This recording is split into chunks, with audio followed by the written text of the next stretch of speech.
Online at 560theanswer.com, on the AM 560 mobile app, on your Alexa-powered smart speaker, and on TuneIn, iHeart, and on Odyssey. This is Chicago's Morning Answer with Dan Proft and Amy Jacobson on AM 560. The Answer.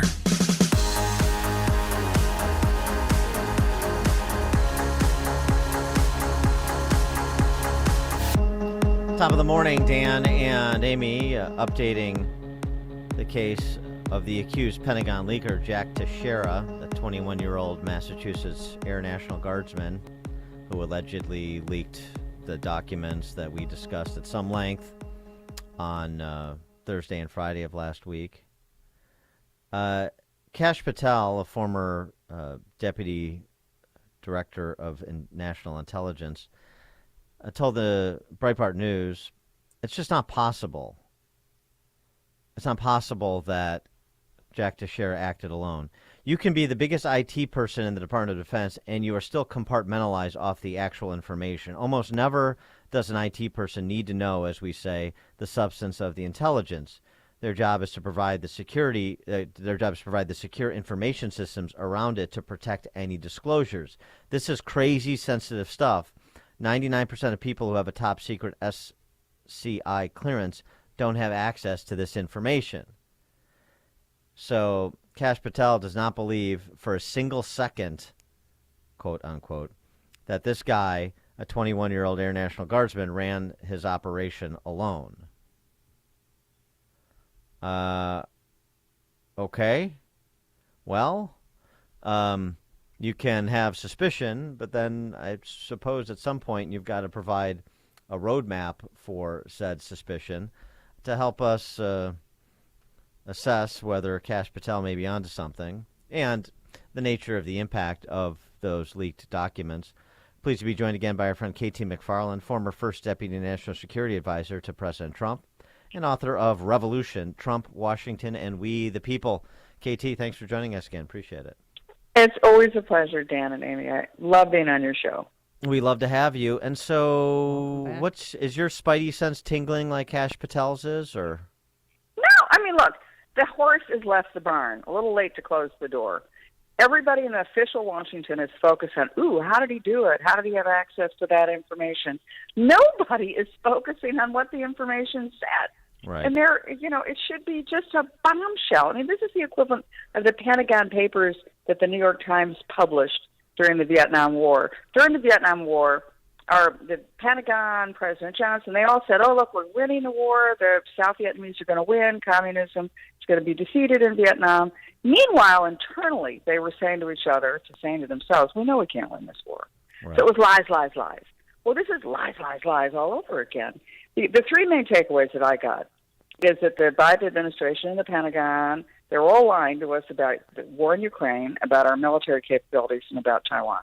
The Pentagon, as these documents and leaks show, they don't think Ukraine can win this war, despite what they're saying publicly about Ukraine winning and the U.S. is going to supply Ukraine everything it needs until it wins.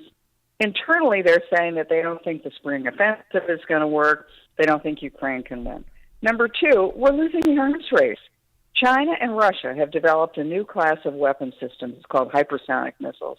And we have fallen behind. We don't have hypersonic weapons. We spent 20 years in the forever wars wasting our money in the Middle East and when we're not investing in technology. So China and Russia have hypersonic weapons. We have not only don't we have them, we have no defense against them. And then finally, despite the promise that the president has made and a lot of Democrats, and even in Washington, Republicans and Democrats, that we're going to stand with Taiwan, the Pentagon privately says we won't see an invasion coming. That, coupled with the publicly available information about war games and what would a war look like over Taiwan, where all the wargaming shows that the United States doesn't win against China in a war over Taiwan. I mean, we talk tough about Taiwan. We're not doing anything to make the situation more in our favor, and yet we keep promising publicly one thing and then privately admitting, well, it doesn't look so good. And again, to me, lies, lies, lies, and nobody's focused on the lies, lies, lies. So many questions asked, but real quick, hypersonic weapons, what are they capable of? It's a kind of missile that it flies so quickly and in a stealth manner because of the way, I won't go into the weeds about it because it's really complicated, but it's capable of delivering nuclear weapons to the United States. So on the Russia-Ukraine matter, right, they clearly don't believe we're winning despite what they're saying publicly. Now, I love one of the defenses I heard for this is to say, well, these intelligence estimates are often wrong. Okay, well, then why don't you tell us what they actually say and why you believe that they're not correct rather than just lying? But that's sort of an obvious thing, and it's sort of a pathetic defense, but that's, I guess, where things are at. So then what should we do? Because this doesn't seem to have dampened the enthusiasm to continue drop shipping cash and prizes to Ukraine. Well, let's be honest with the American people and say, okay, the Biden administration, we, the Washington establishment, want to give Ukraine endless supplies of weapons in a war of attrition against Russia. Fine, okay, but then tell the American people this is how much it's going to cost you. Don't degrade U.S. military forces to give this stuff to Ukraine. Don't do it at the expense of the American preparedness.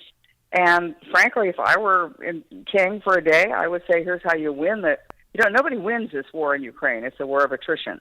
The only country that wins a war of attrition is a stronger one that has more money and can last longer. The way you win the war in Ukraine is to win the peace. So if there can be some kind of a forced settlement, Ukraine can spend the post-war years fully integrating its economy into the West, $1 trillion will pour into Ukraine overnight to develop Ukraine. And meanwhile, Putin will be a bankrupt country. And the other thing to do, if you really wanted to win the war in Ukraine, is to take away Russia's ability to pay for the war of Ukraine. Wars are expensive. If you take away the ability by immediately letting American energy companies produce oil and natural gas again so the United States becomes energy dominant, that we set the price of oil and natural gas, we set it far lower than Russia sets it. And then Russia's bankrupt because it needs all the money, the windfall profits it gets from exporting oil and natural gas to pay for this war. On the issue of Taiwan, those leaked docs show that Taiwan is not ready for a China strike or a China blockade, and it seems that we're not either. I don't know what our preparedness is. I mean, you said you mentioned the wargaming that's been done, but in terms of what is our actual belief and what are we going to do if an invasion or a cutting off of Taiwan is actually done by the Chinese Communist Party? Okay, so number one, Taiwan has paid for a lot of U.S. weapon systems. We haven't delivered them. There's been who knows what the backlog is, but it hasn't been delivered. So if we're really serious about helping Taiwan, how about giving them the weapons that they've already paid for? Number two, the French president was just in China, and he was sort of bowing to the Chinese president and basically said, well, we're not going to follow America's lead, and nobody else should follow America's lead on protecting Taiwan. I mean, effectively, the French president said, China President Xi Jinping, do whatever you want. We're not going to stand in the way of whatever you do for Taiwan, and we're not going to support America. If America really felt that it needed allies, which it should need in the whole Taiwan struggle, we should be going to our European allies and saying, hey, you want us to help you guys with Ukraine? How about you stand behind us in helping Taiwan and the Pacific power and the Pacific trade? But we're not doing it. Somehow the French president, who's to me not a big player on the world stage, has now basically declared Europe isn't behind America in supporting Taiwan. And how does this all play out with our allies when South Korea gets outed as not wanting to provide weapons in these leaked documents, when Israel gets outed as allegedly, again, even though they deny it, in discussions with the United States to come up with a third-party cutout so they can provide weapons to the third party that can get back to Ukraine, since their position is we're not going to provide military aid to Ukraine. I mean, what is that? Not only what does it do for these specific theaters, but what does it do for their trust in their allyship with America? Well, the problem I have always felt in foreign policy is deterrence. It should not just be a bluff. If you're going to say, we're going to do this, we're going to do that, you have to have the ability to back it up. And to say to the American people or to your allies or to the world, we believe this, but then privately you don't believe it. You know, lies don't work for long, and a bluff doesn't work unless you're willing to carry it out. From the beginning of military conflict, how do you best preserve the peace? You prepare for war.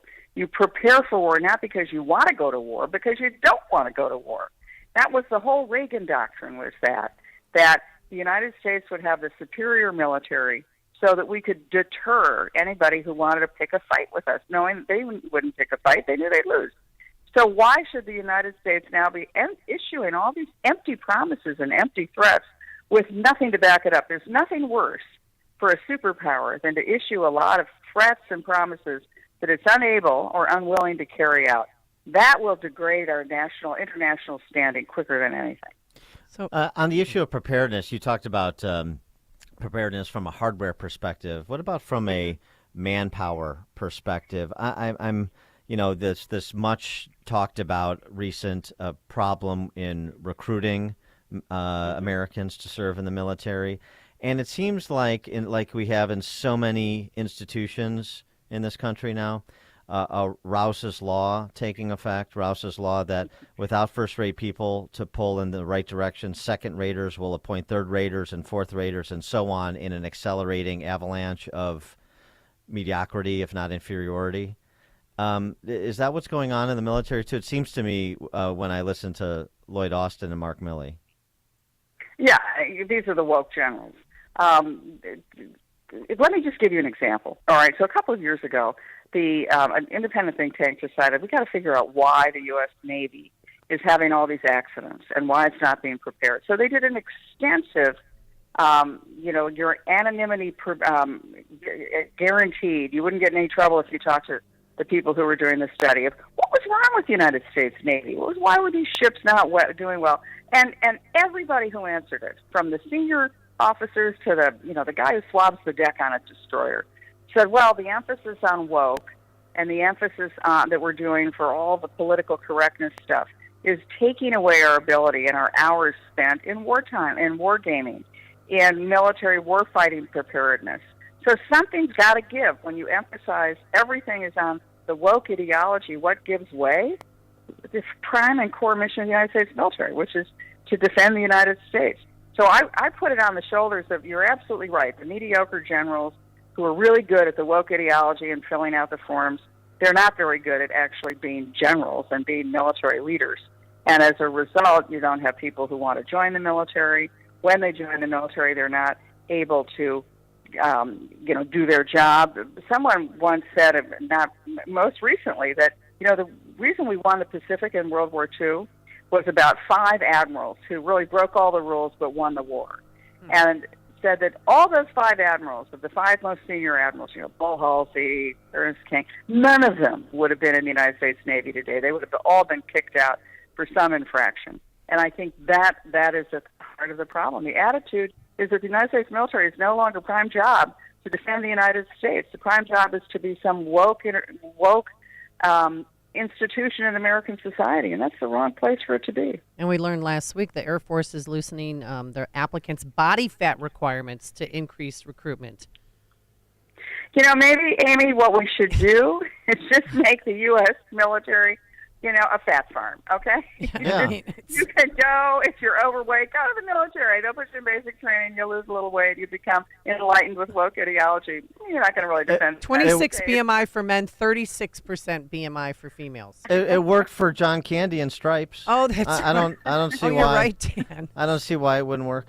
Wanted to get your take too on the latest American hostage in Russia, Evan Gerskovich, the Wall Street Journal reporter, who his parents spoke out for the first time. They seem very lovely people. He was able to get a note to his mom, and he was said he was in good stead, and he was actually quite humorous, talking about his mom's cooking compared to Russian prison cooking. But the larger play here, this is, I assume, Brittany Griner-esque. This is another way to embarrass the United States and extract more in return than what Putin is willing to give? Yeah, I mean, what we've done is we've made it possible for countries like Russia, and there are other countries in the Middle East that do it. If you want something from the United States, nab an American, accuse them of all sorts of crimes, and then have hostage diplomacy. You do swaps. Sure, the Russians have a couple people they have in mind of who they want to trade.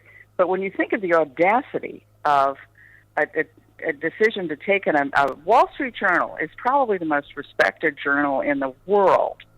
And this is a man who's all the pedigrees, and he's just a real pro at what he's doing, and they nab him. The symbolism of Putin, and I've got to assume an operation like this was approved at the very highest levels, if not Putin himself.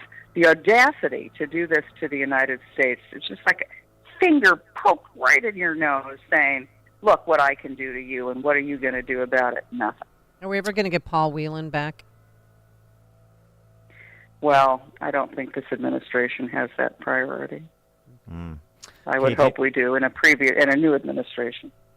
KT McFarland, former First Deputy National Security Advisor to President Trump, author of the book Revolution, Trump, Washington, and We the People. KT, thank you as always. Appreciate it. As always, an honor and a pleasure, both of you. Thank you. Thank you. We'll have you back soon. And she joined us on our turnkey.pro answer line.